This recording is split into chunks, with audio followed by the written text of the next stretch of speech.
ঠিক কাশ্মীরে যে পেহেলগাঁওতে যে সন্ত্রাসবাদী অ্যাটাক হয়েছে, আমাদের তো দায়িত্ব, প্রশ্ন তো হবে সরকারকে, যে ওখানে জঙ্গি আসলো কি করে, কারণ ওখানে আসা যাইবে না, জায়গা নয় ওখানে আসা। আর ছোট বন্দুক নিয়ে আসেনি, ওই ফেসবুকে সোশ্যাল মিডিয়া দেখছিলাম 5টা বড় গ্রেনেড বা এই ধরনের কিছু নিয়ে এসেছে, আর AK-47 বড় হাতিয়ার, ছোট পিস্তল পকেটে করে নিয়ে চলে এসছে, তাও একটা বলা যেতে পারত। আর কাশ্মীরে আমি বলছি না, আমি আমার কথা বলছি না, আপনারা সোশ্যাল মিডিয়ায় দেখুন 5 মিটার 10 মিটার ছাড়া ছাড়া পুলিশ থাকে। পুলিশ শুধু কাশ্মীরি পুলিশ নয়, সেন্ট্রাল ফোর্স থাকে, আধা সামরিক বাহিনী থাকে, সামরিক বাহিনী থাকে। এবার বলুন, একটা জায়গায় এসে হত্যাযজ্ঞ চালালো নির্বিচারে, ওখানে আমাদের 2000 মতো টুরিস্ট ছিল, তাদের ওখানে গুলি চালালো, দীর্ঘক্ষণ ধরে গুলি চালালো, কোনো ফোর্স আসলো না।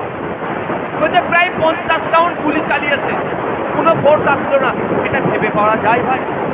এর মধ্যে তো কিছু ষড়যন্ত্র আছে, কিছু তো রাজনীতি জড়িয়ে আছে, সেটা তদন্ত সাপেক্ষ। কেউ বলছে ওয়াকফ আন্দোলনে কেন্দ্র সরকার মুখ থুবড়ে পড়েছে মাইন্ডকে ডাইভার্ট করার জন্য, কেউ বলছে বিজেপির এটা হয়তো গোষ্ঠীদ্বন্দ্ব, অমিত শাহ আর মোদীকে দুর্নাম করার জন্য, কেউ বলছে এখানে বা অন্য কোনো দেশের ষড়যন্ত্র আছে। সবটাই তদন্ত সাপেক্ষ, তদন্ত হোক, সত্য উদ্ঘাটন হোক। আমরা চাইবো না ভাই, এগুলো চাইবেন না। কিন্তু 2019 সালে আমরা দেখেছি কি হয়েছিল, পুলওয়ামাতে টেরর অ্যাটাক হয়েছিল।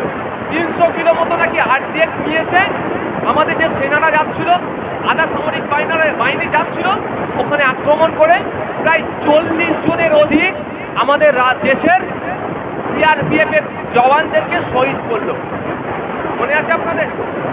তো যারা শহীদ করলো সেই বর্বরদের মধ্যে কতজনকে ধরেছে, গ্রেফতার করে কতজনকে ফাঁসির ব্যবস্থা করেছে, বা যে তদন্ত হয়েছে 6 বছর ধরে কি হলো আপনারা কেউ জানেন?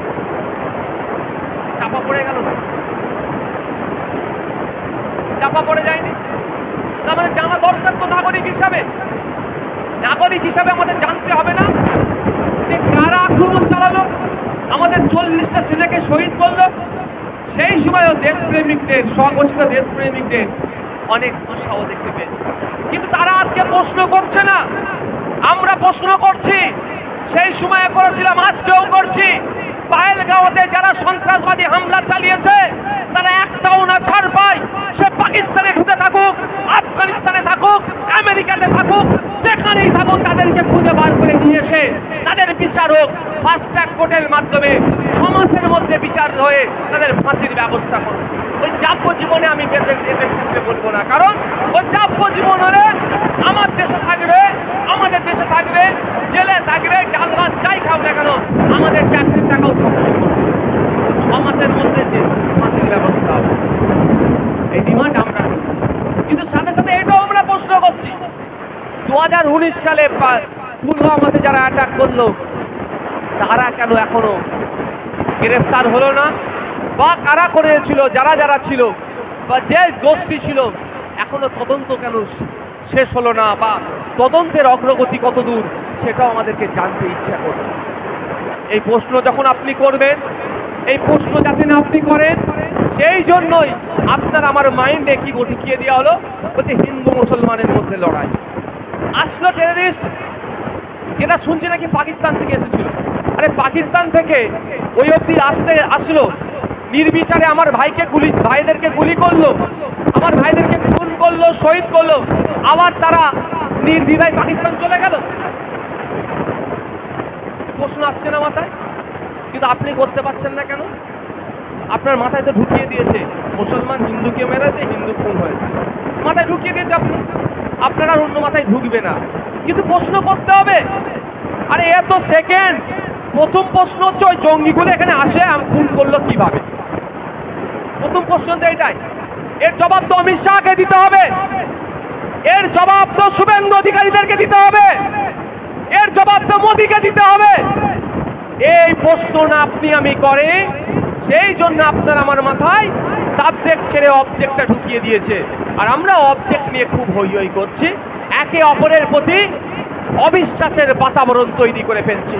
একে অপরে আমরা যখন দীর্ঘদিন ধরে বসবাস করছি, কিন্তু এখন আমরা আর চোখে দেখতে শুরু করছি।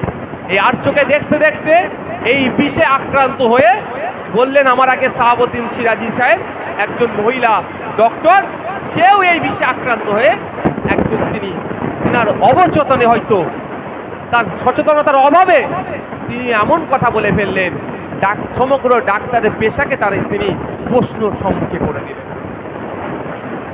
বন্ধুগণ, আমাদের ভাবতে হবে, বুঝতে হবে এর মধ্যে কি ষড়যন্ত্র আছে। ষড়যন্ত্রটা উদ্ঘাটন না হওয়া পর্যন্ত আপনি করতে পারবেন। হ্যাঁ, আমরা দেখলাম অনেকে শেয়ার করেছে, অনেকে কি এই যখন কাশ্মীরে টেরর অ্যাটাক হয়েছে, টেররিস্টদের হাত থেকে কাশ্মীরে যারা ঘুরতে গিয়েছে পুলিশদেরকে বাঁচানোর জন্য জীবন উৎসর্গ করেছে। শুধু জীবন উৎসর্গ নয়, বিজেপির যারা নেতা কাশ্মীরে ঘুরতে গিয়েছে, কাশ্মীরের মানুষেরা সেই সমস্ত বিজেপির নেতাগুলোকে বুকে আগলে রেখে, তাদেরকে নিরাপদে জায়গায় রেখে, যখন আর্মি এসেছে তাদেরকে আবার আর্মিদের কাছে পৌঁছে দিয়েছে। যদি হিন্দু মুসলমান এই লড়াই হতো, তাহলে তো বাড়ির মধ্যে ডেকে নিয়ে গিয়ে যারা নিরাপদে রেখেছিল ওখানেই তো খুন করে দিত ভাই। ও তো আবার বিজেপির নেতা। কিন্তু সম্পূর্ণরূপে সাধারণ কাশ্মীরিদেরকে, সাধারণ দেশের নাগরিককে দেখে দেওয়ার চেষ্টা হচ্ছে। কিন্তু আমাদেরকে চোখ কান খুলে চলতে হবে।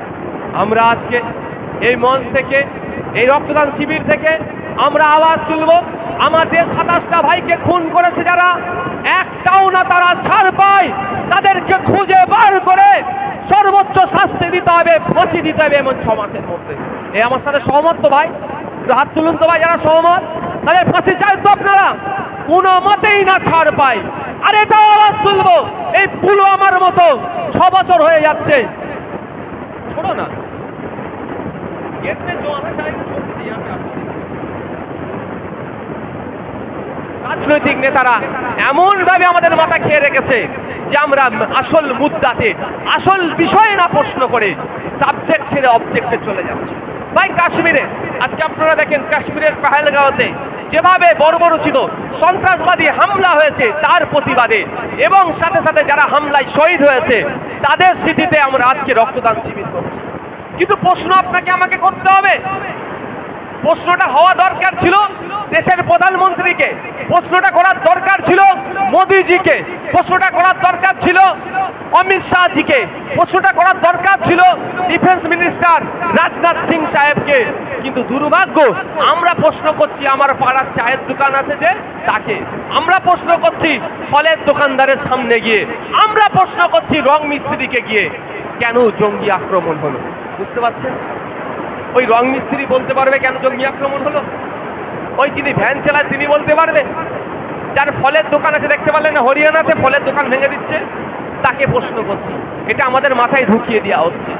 আমাদের প্রশ্ন প্রথম করতে হবে, ওখানে জঙ্গি আসলো কিভাবে? বলেন ভাই। এই যে রক্তদান শিবির হচ্ছে, এখানে নিরাপত্তার দায়িত্ব কাদের আছে বলুন? ক্যালকাটা পুলিশ, চন্দনেশ্বর থানা নাকি না মাধবপুর থানা? আচ্ছা, ক্যালকাটা পুলিশের নিরাপত্তার দায়িত্ব তো এটা। এখানে যদি কিছু অঘটন ঘটায় কাকে প্রশ্ন করবেন বলেন? আমি ফুরফুরা শরীফে গিয়ে আমাদের ওখানে তৃণমূলের নেতাকে প্রশ্ন করব, তাকে ধরে টানাটানি করব? উচিত হবে? আমাকে কাকে প্রথম প্রশ্ন করতে হবে? পুলিশকে, যে আপনি নিরাপত্তায় থাকা অবস্থায় এখানে হামলা হলো কেন? তাই তো স্বাভাবিক। এখানে নিরাপত্তা কে দেবে আমাকে? আপনাকে কে নিরাপত্তা দেবে? তার জন্য ট্যাক্সের টাকা দিয়ে কাকে রেখেছে? পুলিশকে।